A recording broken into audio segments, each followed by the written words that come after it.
So I have a request from someone on my YouTube channel that asked if I could do a video on how to embed an inline Flodesk form into a blog post. I'm going to show you that today.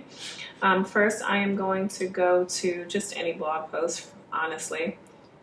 Let's go to, let's do this one. So I'm going to go to edit.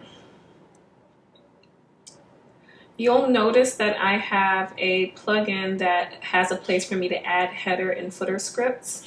As you can see, I actually already have a Flodesk script already entered here. And so this page is obviously ready. I think this has a pop-up on it right now. Let me see what this is. Yeah, this is a pop-up. So I'm going to delete this one, and then I'm going to go to my Flodesk to the inline form that I want to embed on this particular page, and I am going to copy the header code first and then put that header code in this insert script to head that I have here.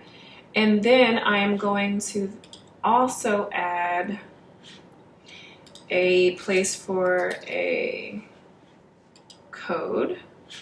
And then I'm going to grab this HTML code here.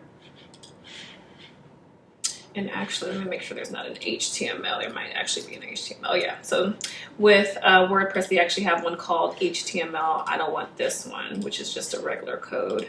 I want the one that says write HTML. Oops. Don't know why it wigged out on me just then. So I'm going to plug in that HTML, and I'm going to click on update. And now when I go to view this post, we should see that the form is now embedded on this blog post. And I apologize that my internet is the slowest thing ever. But as you can see, even though I have a million things, this is able to be down here as well. So this is how it would be. I am going to remove that. But I just wanted to kind of show you, it's super duper easy to embed it. Just make sure, again, that you have your head code, which again is just this one first. It tells you where to place it. If you don't have the plugin too, I'll show you where what mine is called. But again, I have a plugin that already puts a little thing here for me, which is what I want.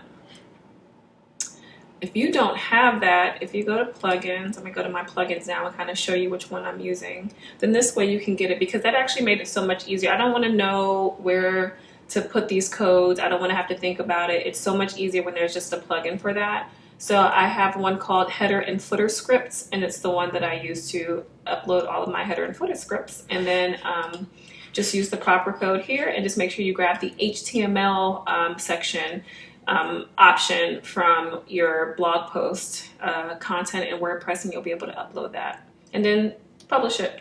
And you can't see it when you're in the middle of making a draft of a blog post. It has to be a live blog post before it will show up. So don't get discouraged if you try to do that and then you didn't see it.